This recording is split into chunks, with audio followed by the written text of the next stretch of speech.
இந்த விதியை வந்து ராசி கற்கள் மாத்துமா சார்? இதுக்கு மாத்தாது. அப்பயும் போட்டுட்டு இருக்கீங்க, அவுத்து கொடுத்துருங்க. ஜெம்ம பத்தி எனக்கு நம்பிக்கையே இல்லை. அப்படி இல்லை சார், நீலம் வந்து சனீஸ்வரன், கண்டிப்பா உங்களுக்கு ஆக்டிவேட் ஆயிருக்கும். என்னமோ ஆயிட்டு போதுங்க. நான் சொல்றதுங்க, நீலம் அது சனீஸ்வரன் கிடையாது. நீலம் என்பது இப்போ ஒரு காலத்துல தன்னுடைய செல்வ செழிப்புகளை வெளிப்படுத்துவதற்காக என்ன செஞ்சாங்க? எல்லாரும் கற்களை பயன்படுத்தாங்க. அப்ப இவங்க இந்த கற்களை பயன்படுத்துவதால் இவங்களுக்கு இந்த தன்மைகள் இருக்கிறது அதிகமா அப்படின்னு புரிஞ்சுக்கிறதுக்காக என்ன செஞ்சாங்க? அதை ஒரு காரகமா சேர்த்தாங்க. ஆனா இந்த பக்கம் வரவங்க என்ன பண்ணிட்டாங்கன்னா, அப்ப புதன்கிறது மின்சாரம். ஓகேங்களா? அப்ப நான் புதனை ஆக்டிவேட் பண்ணணும்னா என்ன செய்யணும்? பிளக்ல போய் விரல் வைக்கணுமா? அப்ப இந்த கல் என்பது, ராசிகள் என்பது, ஜெம்மாலஜி என்பது, ஒரு நகையை வாங்கி வச்சா கூட அது நாளைக்கு என்ன ஆகும்? மல்டிப்ளை வித்துக்கலாம். கல்லை வாங்கி வச்சு என்ன செய்வீங்க? அது அழகா இருக்குன்றதுக்காக யூஸ் பண்ணாலும் பண்ணிக்கோங்க. அதனால சக்சஸ் வரும், ஆனா வராது உங்களுக்கு.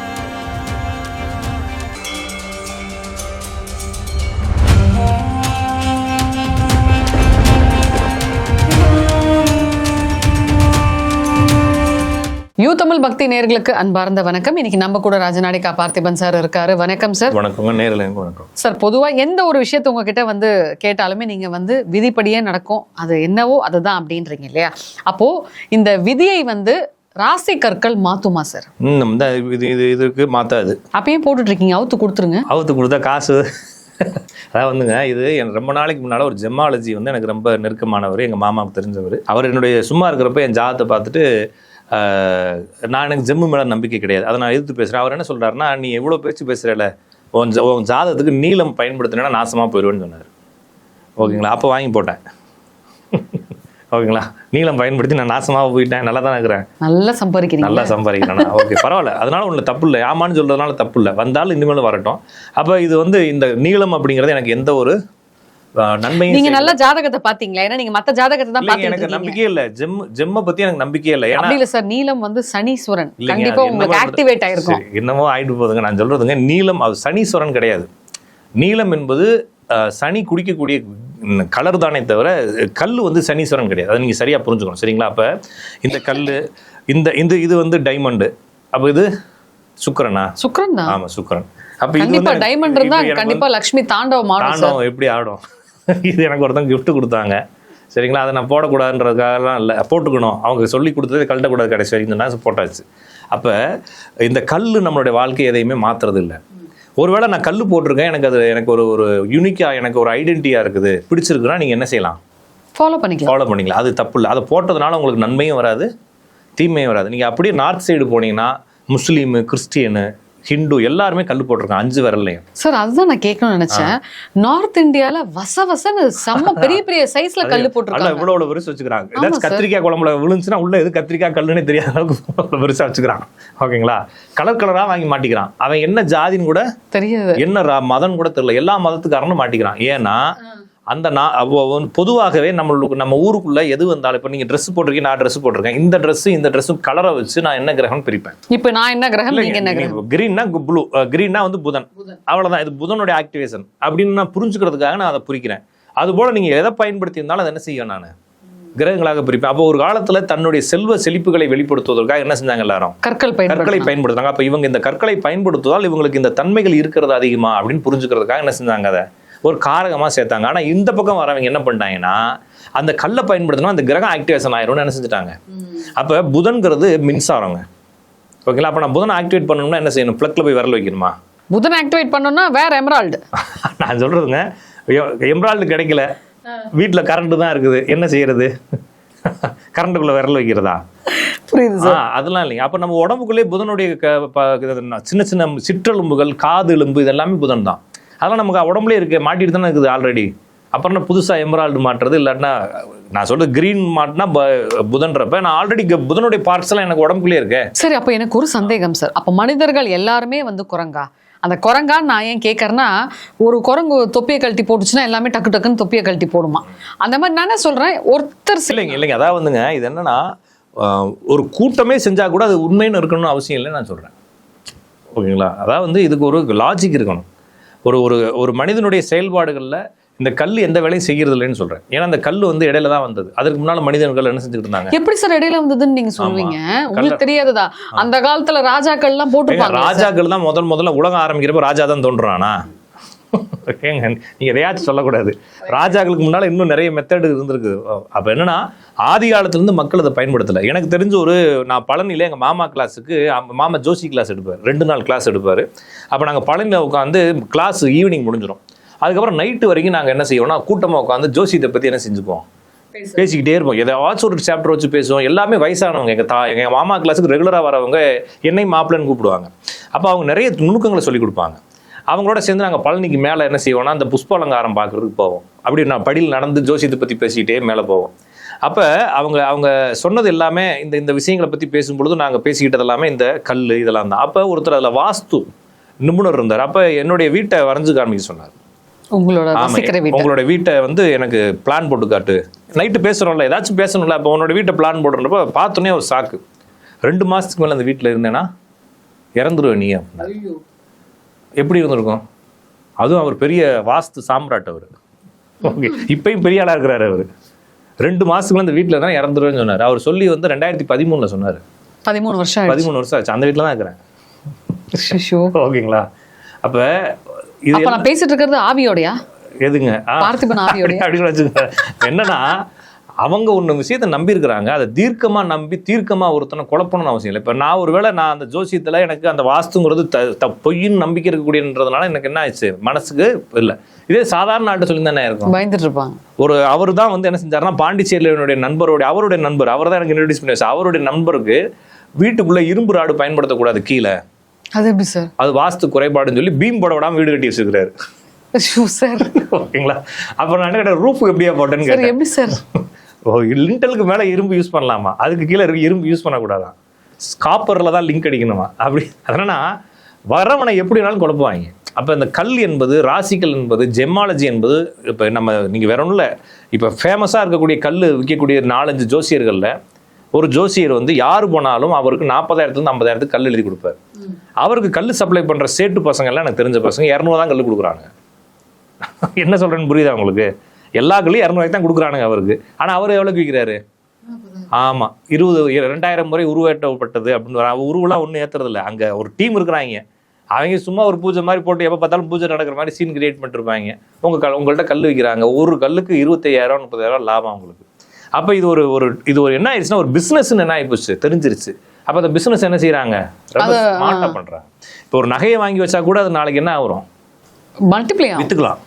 கல்லை வாங்கி வச்சு என்ன செய்வீங்க, ஆசைக்கு வாங்கி போட்டுக்கலாம். நான் திருப்பியும் சொல்கிறேன், உங்களுக்கு ரொம்ப பிடிச்சிருக்கு ஒரு கல், பார்த்தாலே எனக்கு அந்த மோதிரம் ரொம்ப பிடிச்சிருக்கு.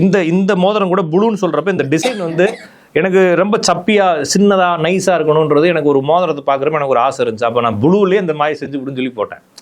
என்னன்னா உங்களுக்கு பிடிச்சிருக்குன்னா நீங்கள் போடலாம், யார்கிட்டையும் கேட்க தேவையில்லை. எந்த கல்லும் உங்களுடைய வாழ்க்கையை கெடுக்காது, எந்த கல்லும் உங்களுடைய வாழ்க்கையை சரியும் பண்ணாது. அது எப்படி சார்? நிறைய பேர் சொல்ல முடியாது, பெரிய பெரிய நடிகைகள் இருக்காங்க. ஏன் நயன்தாரா கூட கையில் பார்த்தீங்கன்னா எமரால்டு போட்டிருப்பாங்க. அதுக்கு முன்னாடிலாம் அவங்க அப்போ நான் எமரால்டு போட்டால் நயன்தாரா மாதிரி ஆயிடுவேனா? ஏங்க நீங்கள் வாட்டுக்கு எதையாச்சும் சொல்லக்கூடாது. அவங்க திருப்பியும் சொல்கிறேன், நீங்கள் எடுத்த உடனே அப்போ சக்ஸஸ் ஆனவங்க ஒரு 2 பேரை மட்டும் வச்சுக்கிட்டு நீங்கள் வாழ்க்கையில் எல்லாத்தையுமே இப்போ கம்பேர் பண்ணிகிட்டே இருப்பீங்களா வாழ்க்கையை? எத்தனை எமரால்டு போட்டவன் நாசமாக போனவன் இருக்கிறான்? யார் சார் சொல்லுங்க? ஊரில் இருக்கவன்ட்டு போய் பாருங்க. நீங்கள் நயன்தாராவை மட்டும் விட்டுட்டு மீது எல்லாத்தையும் கேளுங்க. எமரால்டு போட்டவனா பண்ணேன் ஏங்க கேட்குறீங்கன்னு வானுங்க. ஓகேங்களா? நான் சொல்கிறது புரிஞ்சுக்கிட்டீங்களா? நீங்கள் ஜெயிச்ச 2 பேர் செஞ்ச விஷயத்தை எல்லாத்தையும் என்ன செய்றீங்க, எடுத்து பேசுகிறீங்க இல்லைங்களா? அப்போ நீங்கள் அதுவும் ஜெயிச்சது அப்படிங்கிறவங்க பார்த்தீங்கன்னா ஒன்லி ஃபேமிலி வைஸாக இல்லாமல் இப்போ ஃபினான்ஷியலாக ஜெயிச்சவங்க கையில் வச்சுக்கிட்டு செய்கிறீங்க. அவங்க போடாட்டினாலும் என்ன இருப்பாங்க, ஜெயிச்சிருப்பாங்க. இப்போ நயன்தாரா நாளைக்கு மோதிரத்தை கழட்டி போட்டுருச்சு, அவனுக்கு படம் நடிக்க கூப்பிட மாட்டான்னு நினைக்கிறீங்களா? எதையாச்சும் பேசக்கூடாது, சரிங்களா? அப்போ இந்த நம்பிக்கை, மோதிரம், மந்திரம், உங்களுக்கு செய்யக்கூடிய பரிகாரங்கள், ஓமம் வளர்க்குறது, வீடுக்கு வளர்க்குறது, இது எல்லாமே ஒரு சாரார் அவங்களுடைய நம்பிக்கையை உங்க மண்டைக்குள்ள ஏற்றி திணிச்சிருக்கிறாங்க. அப்ப இந்த நவரத்தின கற்கள் என்ன செய்யும்? அது ஒண்ணும் செய்யாது சார், நம்மளுக்கு அழகு கொடுக்கும். அப்பயே வாசக்கால நம்ம அதை வைக்கிறோம். ஏங்க அது நம்பிக்கைங்க. நான் திருப்பி சொல்றேன், மாடு எதுக்கு கூட்டு வரீங்க வீட்டுக்கு? மாடு சாணியை போடுறதுக்காக வீட்டுக்கு கூட்டு வரீங்க? அது ஒரு கோமாதா, அது ஒரு செல்வத்தினுடைய மகாலட்சுமி செல்வம், அது காமதேனு. அது வரும்போது வீட்டுல எல்லா செல்வங்களும் வீட்டுக்குள்ள வரும், நம்பிக்கையில தானே கூட்டு போறீங்க. அது அப்படி எதுவும் வருதா? எல்லா வீட்டையும் இப்போ நான் மதுரை பக்கம்லாம் அப்படி கிடையாது. இப்போ சென்னை பக்கம் எவன் வீடு கட்டினாலும் அந்த முரட்டு மாட தள்ளியாச்சும் உள்ள தள்ளி விட்டுறாங்க. அது டைல்ஸ் கறக்குன்னு சொல்ல உள்ள அப்படியே கஷ்டப்பட்டு போகுது இல்லைங்களா? எத்தனை வீட்டுல காமதேனு குடி இருக்குதுங்க வந்து சண்டையில தான் இருக்காங்க. அப்ப நான் திருப்பியும் சொல்றேன், நம்ம சடங்குகளை குறை சொல்ல தேவையில்லை. சடங்குகள் என்பது நம் வாழ்வதற்கான ஒரு நம்பிக்கை. அது இப்ப இது எங்க இருந்து சார் உருவாச்சு? அப்ப நான் கேக்குறேன். எல்லாம் பாரம்பரியத்துல இருந்து முன்னால காலத்துல இருந்து ஒவ்வொன்னா ஒவ்வொருத்தனுடைய நம்பிக்கையை கொண்டு வருவாங்க. இப்ப ஒரு கதை இருக்குங்க. அப்ப ஒருத்தர் வந்து டெய்லி வந்து எல்லா வீடுகளுக்கும் போய் இந்த இது செய்யறவர், இந்த பூஜை செய்யறவர், இல்லைன்னா ஏதோ ஒரு சாங்கியம் செய்யறவர். அவர் என்ன செய்யிருக்காருன்னா, ஒரு அப்பா இறந்துட்டார். அந்த அப்பா இறந்ததுக்கு இவர் திதி கொடுக்க, தர்ப்பணம் கொடுக்க அவங்க வீட்டுக்கு போயிருக்காரு. அப்போ போறப்ப இந்த பக்கம் அந்த பக்கம்னு ஒரு பூனை குறுக்க ஓடி இருக்குது. சரிங்களா? அப்போ இவர் போனவர் என்ன செஞ்சிருக்காரு, அந்த பையனை கூட கூட்டு போயிருக்காரு, அவங்க பையனை. சரிங்களா? அந்த பக்கமும் அந்த ஆளுடைய பையனும் இருந்துக்கிறான். இப்போ என்ன பண்ணீங்க, அந்த பூனை என்ன செய்யறது, அது பாட்டும் போட்டோம், இதை குறுக்க ஜம்பாய் இப்படி எதை போட்டாலும் கையில வந்து அந்த பக்கம் என்ன செய்யறது, பாவம் சார், அதை பிடிச்சு கட்டி வைங்கன்னு சொல்லிக்கிறாரு இல்லைங்களா? அதை உரல்ல கட்டி வச்சுட்டு என்ன பண்ணிக்கிறாங்க, பூஜை செஞ்சுக்கிறாங்க. அடுத்த வருஷம் தர்ப்பணம் பண்றதுக்கு இவர் இல்லை, இவருக்கு ஏதோ ஆகி போச்சு. அப்ப அடுத்த ஆளை கூட்டு வரும்போது அவங்க பையன் என்ன செஞ்சுக்கிறான், முதல் வேலை என்ன செஞ்சுக்கிறான், பூனையை கட்டி உரல்ல கட்டணும். ஏன் பூஜை பண்றப்ப பூனை உரல்ல கட்டி இருக்கணும்ல, அதான சாங்கியம். சார் ஓகேங்களா? இப்படிதான் ஒவ்வொன்றா ஆரம்பிச்சது. இது எல்லாத்துக்கும் காரணங்கள் இருக்கானா இருக்கு. இப்ப மாட்டுக்கு எதுக்கு எலுமிச்சம்பழம் வைக்கிறீங்கன்னு கேட்டேன் ஒருத்தட்ட. எதுக்கு எலுமிச்சம்பழம் வைக்கிறீங்க வண்டிக்கு? திருஷ்டி சுத்தி போடுறது. அது எலுமிச்சம்பழம். அவர் என்ன சொன்னார்னா, ஒரு காலத்துல வந்து மாடுகள் வந்து சேறு சகதி காடு மேடுகள் எல்லாம் போறப்ப இன்ஃபெக்ஷன் ஆகும் காலுக்கு. அதனால என்ன செய்வாங்க, அந்த எலுமிச்சம்பழத்தை மாட்டோடைய காலில் வச்சு நசிட்டு போவாங்க. சரி, மாட்டுக்கு இன்ஃபெக்ஷன், டயருக்கு என்னடா இன்ஃபெக்ஷன் ஆகுதுன்னு கேட்டேன் இல்லைங்களா? எதையாச்சும் ஒரு கதையை சொல்லி எதையாச்சும் ஒன்று முடிப்பாங்க. அப்படிலாம் ஒன்றும் கிடையாது. அதாவது வந்து நம்மளோட நம்பிக்கை அப்படிங்கிறது அந்த அந்த அந்த எலுமிச்சங்கிறது வந்து உயிர்கனி, அதில் ஒரு சக்தி இருக்குது, அது நம்மளுடைய துஷ்ட சக்தியில விடாது அப்படின்ற நம்பிக்கை இருக்குது. அவ்வளோதானே தவிர அது உண்மை இல்லை. அப்போ நம்ம ஊரில் தான், நம்ம ஊரில் வந்து உலகத்தில் தயார் பண்ணுறதுலேயே வந்து 0.02% கார் தான் நம்ம ஊரில் இருக்குது. மீதி 98.8%, 99 வெளிநாடு. அந்த ஊர்ல என்னத்தை வச்சு ஆரம்பிக்கிறான், எலுமிச்சம்பழத்தை வச்சு ஆரம்பிக்கிறான். நான் திருப்பின்னு சொல்றதுங்க, பாரம்பரியம், சடங்கு, நம்பிக்கைகள், கலாச்சாரம்ன்றது வந்து குறையில்லை. அது ஏதோ ஒரு காரணத்தினால நம்ம வாழ்ந்த சூழலுக்கு தகுந்த மாதிரி இல்லைங்களா? நம்ம இப்போ எங்க பாட்டி வந்து எங்க ஊர்ல ஒரு பூஜை பண்ணுச்சுன்னா என்னென்ன வைக்கணும் அப்படின்றது அந்த பாட்டி கத்துக்கிட்டதை வச்சிருக்கு இல்லையா? அது பெர்ஃபெக்டா இருக்கணும்னு அவசியம் இல்லை. அது என்னென்ன அதுக்கு பிடிச்சிருக்கோ அதெல்லாம் வைக்குது இல்லைங்களா? அது என்னென்ன செய்யணும்னு தோணுதோ அதெல்லாம் வைக்குது. அப்போ அதை நான் பார்த்து வந்து என்ன செய்யறேன், பூஜை பண்றப்ப அதே மாதிரி செய்ய ட்ரை பண்றேன். அப்போ என்னென்ன வாங்குச்சு எங்கள் பாட்டி அப்படின்னு சொல்லி நீ யோசிப்பேன் பூஜை பண்ணுறப்ப இல்லைங்களா? பொங்கலுக்கு என்ன கட்டுவாங்க, பானையை சுற்றி கரும்பு, அப்புறம் கரும்பு எப்படி சுற்றி கட்டுவீங்களா? கரும்பு அப்போ இது என்னன்னா, நம்ம ஊருக்கு வரோம், நம்ம ஊர்லேருந்து இங்கே வந்திருக்கிறோம், நான் மதுரையிலேருந்து இங்கே வந்துக்கிறேன். வந்தப்போ இங்கே பொங்கலுக்கு ஃபஸ்ட்டு நாள் வீட்டுக்கு முன்னால் காப்பு கட்டுவாங்க ஓகேங்களா? இந்த ஊர் பக்கம் கட்டுறது இல்லை. இப்போ நான் மதுரை பக்கம் இருந்து வந்திருக்கிறேன், அந்த காப்பு கட்டணும். இந்த காப்பு கட்டுறதுக்கு பொருள் வேணும்ல, அந்த பொருள் எங்க போய் வாங்குறது? நான் கடையில தான், இங்கேயே இருக்காதே. எங்க ஊர்ல தானே கடையில கிடைக்கும். எங்க ஊர் தான், இந்த பக்கம் அந்த பாரம்பரியமே இல்லையே. அப்ப என்ன பண்ணுவீங்க? என்ன பண்றது, இருக்கிறத எடுத்து கட்டுவேன். அதுல என்னென்ன வச்சிருப்பாங்க அப்படின்னா, மாதுளை, அப்புறம் வந்து ஆவாரம்பூ, அப்புறம் இப்போ வேப்பலை, அப்புறமா வந்து பீலைப்பூன்னு ஒன்று இருக்கு, அது வைப்பாங்க. இப்போ அந்த பக்கம் பீலை மாதிரி சின்ன சின்னதா வெள்ளையா இருக்கும், அது வைப்பாங்க. அது இப்போ இந்த ஊர் பக்கமே இல்லை ஓகேங்களா? இப்போ என்ன செய்யறது, எந்த பூ இருக்கோ அதை எடுத்து வச்சுக்க வேண்டியது. அப்படிதான் இல்லைங்களா? அப்போ எதுக்கு வச்சாங்கன்னா அவங்களுக்கு தான் தெரியும் இல்லைங்களா? அந்த காலத்தில் வந்து எங்கள் ஊர் பக்கம் அது பரவி கிடக்கும், அந்த இடத்துல வச்சுருப்பாங்க. அப்போ என்னன்னா, எல்லாமே பாரம்பரியமாக சடங்குகளாக வர்றது அப்படிங்கிறது வேற. இந்த ஜெம்மாலஜிங்கிறது சடங்கு கூட கிடையாது. இது வந்து வேற நாடுகள்ல இருந்து, வேற ஊர்கள்ல இருந்து வந்த ஒரு மரபு, அவ்வளவுதான். இப்போ ஜெமாலஜின்றது ஒரு படி மேலே போய் வீட்டுக்குள்ள இந்த மாதிரி கல் வைக்கணும்னு வேற சொல்றாங்களே. வச்சுக்க வேண்டியதாங்க, காசு செலவு இல்லாம எந்த கல்ல வேணாலும் வச்சுக்கணும். செங்கல் வச்சு தான் வீடே கட்டுறோம். பாம்பு வந்துடும்ல, செங்கல்லாம் வீட்டுக்குள்ள வச்சா பாம்பு. வீடே செங்கல் தானே கட்டுறோம் இல்லைங்களா? அதனால வந்து ஜெம் யூஸ் பண்றது அப்படிங்கிறது உங்களுடைய பர்சனல் ஒப்பீனியன், பர்சனல் இன்ட்ரெஸ்ட். அது அழகா இருக்குன்றதுக்காக யூஸ் பண்ணாலும் பண்ணிக்கோங்க. அதனால சக்ஸஸ் வரும், ஆனால் வராது.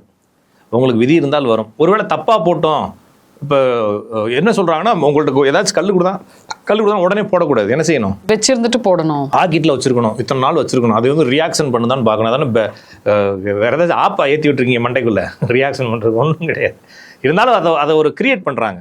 ஒருத்தருக்கு பேர் வச்சுக்கிறாங்க, பேர் வச்சு அதை என்ன செய்யணுன்றாங்க, டெய்லி எழுத சொல்றாங்க. ஆமா, எழுதுனா தான் பவர் ஏறுமா என்னென்ன. அதாவதுங்க, ஒரு விஷயத்தை அப்படியே சொன்னா அவங்க நம்ப மாட்டீங்க. அதை இன்னும் கொஞ்சம் அப்படி பில்டப் பண்ணி சூப்பர்லேட்டிவ் பண்ணி சொல்லும்போது என்ன ஆகுது, உங்களுக்கு அது மேலே அதீத நம்பிக்கை வருது. ஏன்னா அது மேலே நீங்கள் அதீத நம்பிக்கை செய்யலாம். ஒரு 40,000 செலவு பண்ணிக்கிறீங்க. ஸோ இந்த உலகத்தில் எல்லாமே ஒரு ஹைப் சார்ந்த விஷயம். இது மட்டும் இல்லைங்க, இதே மாதிரி வேற ஊரில் ஒன்று இருக்கும். அமேசான் காடுகள்ல கல்யாணத்துக்கு முன்னாள் நாள் வந்து ஒரு இலையை பிடிங்க வாயில போட்டு தின்னுக்குவானுங்களா, அப்படின்னா தான் குழந்தை பிறக்குமா? ஏங்க நம்ம செய்யறத விட அவன் இன்னும் கேவலமா செய்யறான். இல்ல சார், நம்ம எல்லாம் தான் ரொம்ப அதுல மூட நம்பிக்கையில இருக்கும். நம்ம அவனுக்கு முன்னால இருக்கவங்க அது ஒரு சாங்கியம் செஞ்சுருக்காங்க. கல்யாணத்துக்கு முன்னாள் நாள் அந்த இலையை சாப்பிடணும், இல்லைன்னா குழந்தை பிறக்காது நம்பிட்டு இருக்காங்க. அவ்வளவுதான். அது உட்கார பனங்கா விழுந்த கதையா இருக்கு இல்லைங்க. அது வந்து ஒரு காலத்துல இருந்திருக்கலாம். அது அதே பாரம்பரியமா தேடி பிடிச்சா என்ன செய்யறோம், ஃபாலோ பண்றோம். இந்த ஜெமாலஜி அப்படிங்கிற வேற நாடுகள்ல இருந்து நம்மளுக்கு ஷிஃப்ட் ஆகி வந்திருக்கு. நம்ம ஊர்ல இந்த மாதிரி நம்பிக்கைகள் பெருசா இல்லை. இது வந்து ஒவ்வொன்றா சேர்ந்து இருக்கு. இப்போ இந்த டேரட் கார்டு இருக்கு, நியூமராலஜி அப்படிங்கிறது நம்ம ஊர்ல இல்லவே இல்லை.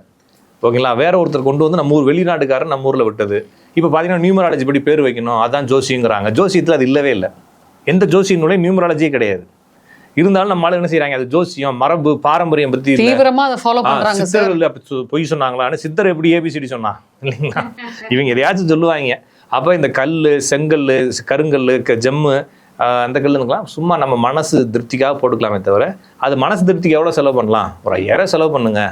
அதுக்கு மேலே அதை போட்டு 40,000 50,000 உருவேத்தி அப்படி உருவேத்தி பார்த்தீங்கன்னா அவன் தான் கோடீஸ்வரன் ஆகிட்டு இருக்கான். நீங்கள் ஒன்றும் ஆகுறதில்ல. எனவே ரொம்ப போட்டு கன்ஃபியூஸ் பண்ணிக்காமல் சிம்பிளாக இருங்க. ஓகேங்களா சார்? மக்களே, உங்களுக்கு ஏதாவது சந்தேகம் இருந்தால் நீங்கள் கண்டிப்பாக கமெண்ட் பண்ணலாம். கண்டிப்பாக நம்ம பார்த்திபன் சார் அதுக்கான பதிலையும் கொடுப்பாரு. மிக்க மகிழ்ச்சி. நன்றி, வணக்கம். நன்றி, வணக்கம்.